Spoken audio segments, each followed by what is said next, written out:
It took me 5 years to learn these 5 effects in Premiere Pro, but I'm going to teach you all that in next 5 minutes. So invest these 5 minutes in your progress as a skilled editor and let's dive in. दोस्तों, आपने वो cinematic shots तो जरूर देखे होंगे जहां पे centre of the frame तो शार्प होता है पर एजेस राउंड सर्कुलर मोशन में ब्लर होती हैं, something like a Helios lens. चलिए ये इफेक्ट बनाते हैं प्रीमियर में बिल्कुल फ्री। दोस्तों, हम यूज करने वाले हैं एक फ्री प्रीसेट जो कि बनाया है लेनी ने, who is an amazing creator. Go and check out his work. The link to download this effect will be in the description and once you install this plugin, अपने clip को duplicate कर लो और top clip को nest कर लो। फिर apply करो radial blur preset bye लेनी। अब इस क्लिप को फिर से नेस्ट करो क्योंकि हमें ब्लर कहां हो उसका फोकस कंट्रोल करना है। इफेक्ट्स कंट्रोल में जाओ और एक ओपेसिटी सर्कुलर मास्क क्रिएट करो अराउंड योर सब्जेक्ट ताकि सेंटर क्लीन रहे और बाहर ब्लर हो। अब इस मास्क का फेदर बढ़ाओ ताकि फॉल ऑफ स्मूथ हो। आप मास्क का साइज अपनी फुटेज के अकॉर्डिंगली भी चेंज कर सकते हो। And boom, cinematic blur without using after effects. And quick tip, अगर सब्जेक्ट मूव कर रहा हो तो अपने मास्क को एनिमेट करो। Just track your mask forward and backward. ये इफेक्ट आपकी सिनेमैटिक रील्स को ड्रीमी बनाने के लिए जबरदस्त है।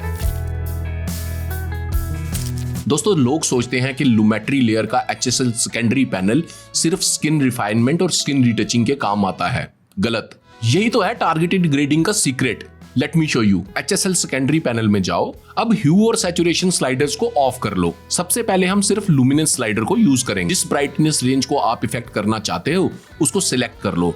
लाइक यहाँ पे मैं अपने शेडोज को ऑल्टर करना चाहता हूँ, इसलिए मैं शेडोज को सिलेक्ट कर रहा हूँ। सेम वे अगर आप अपने हाईलाइट्स को पॉप कराना चाहते हो तो आप अपने हाईलाइट्स को सिलेक्ट कर लो और डेफिनेटली आप मिड टोन्स को भी सिलेक्ट करके उन्हें ऑल्टर कर सकते हो। ये बेसिकली प्रीमियर प्रो को बोल रहा है कि सिर्फ इस ब्राइटनेस रेंज को टच करो, बाकी को मत छेड़ो। And once you have set up the mask, आप सैचुरेशन, ह्यू, शार्पनेस और एक्सपोजर के साथ एडजस्टमेंट्स कर सकते हो। और दोस्तों, इसी तरह आप ह्यू और सैचुरेशन मास्क भी क्रिएट कर सकते हो। अगर आप एक प्रिसाइज ह्यू के साथ ऑल्टरेशन करना चाहते हो तो सिर्फ ह्यू स्लाइडर का यूज करो और सिमिलरली अगर आप सैचुरेशन के साथ एडजस्टमेंट करना चाहते हो, आप एक पर्टिकुलर सैचुरेशन पे ये मास्क क्रिएट कर सकते हो। Isn't it amazing? Friends, you would agree, दो क्लिप्स को जोड़ना आसान हो जाता है अगर उनमें सिमिलर मूवमेंट हो। अब हर बार इन कैमरा मूवमेंट ले पाना पॉसिबल नहीं होता। Let us create some movement with our next effect. एक एडजस्टमेंट लेयर बनाओ और अपने फर्स्ट क्लिप के ऊपर डाल दो। उसके बाद इफेक्ट्स में जाके ट्रांसफॉर्म सर्च करो और उसे अपनी एडजस्टमेंट लेयर पे डाल दो। अब ट्रांसफॉर्म में हम स्केल को एनिमेट करेंगे। सो अपने क्लिप के स्टार्ट में जाके एक की फ्रेम बनाओ, उसके बाद 8 फ्रेम्स आगे जाओ और एक दूसरा की फ्रेम बना लो। देन फर्स्ट की फ्रेम पे वापस आ जाओ और अपने स्केल को सेट कर दो 175। फर्स्ट की फ्रेम को ईज आउट करो और सेकंड की फ्रेम को ईज इन। अब सबसे इंपॉर्टेंट स्टेप है to add motion blur. Use composition shutter angle को ऑफ करो और वैल्यू को 0 से 180 चेंज कर दो। इससे मिलेगा आपको स्मूथ मोशन ब्लर। अब ऑल्ट प्लस ड्रैग करके एडजस्टमेंट लेयर को मल्टीपल क्लिप्स पे अप्लाई कर दो और यही है सीमलेस जूम ट्रांजिशन का ट्रिक। और दोस्तों, ये ट्रिक आप फोटोज और कैप्शंस पे भी यूज कर सकते हो।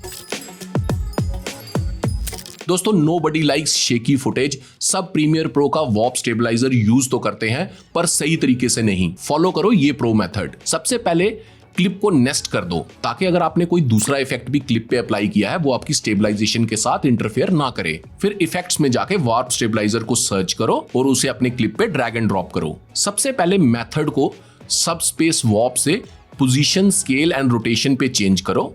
अब एडवांस सेटिंग्स खोलो, डिटेल्ड एनालिसिस को ऑन करो और फास्ट एनालिसिस को ऑफ कर दो। अब वापस ऊपर आ जाओ और स्मूथनेस को 50 से घटाकर 3 तक ले आओ। अब आपको ट्रायल एंड एरर से बेस्ट वैल्यू ढूंढनी है, पर इतना याद रखो कि एक लोअर नंबर नेचुरल लगेगा और एक हायर नंबर आपकी फुटेज को वॉबली बना देगा। So bottom line is over stabilise मत करो, जस्ट रिफाइन करो। दोस्तों, प्रीमियर प्रो में अब एक एस ग्लो इफेक्ट आ चुका है, वंडर ग्लो एफएक्स। और हाँ, अगर आपके प्रीमियर में ये इफेक्ट नहीं दिख रहा, इसका मतलब आप एक ओल्डर वर्जन यूज कर रहे हो। Upgrade to the latest. इस इफेक्ट को ढूंढने के 2 तरीके हैं। आप विंडोज एक्सटेंशन और फिल्म इंपैक्ट डैशबोर्ड में जाके भी इसे खोल सकते हो, but my preferable way is to find it in effects. तो सबसे पहले हम इफेक्ट्स में जाके वंडर ग्लो सर्च करेंगे और अपने क्लिप पे ड्रैग एंड ड्रॉप करेंगे एंड स्ट्रेट अवे आप देख सकते हैं लाइट्स ग्लो करने लगेंगी।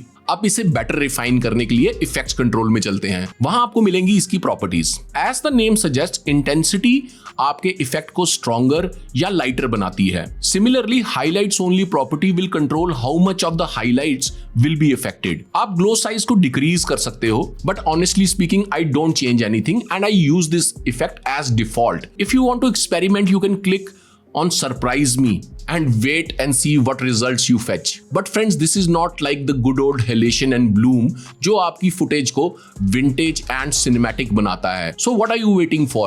Go and check out this video. इस वीडियो में आप सीखेंगे कैसे आप halation और bloom Premiere Pro में बना सकते हैं without using any paid presets or plugins. And until next time, keep learning.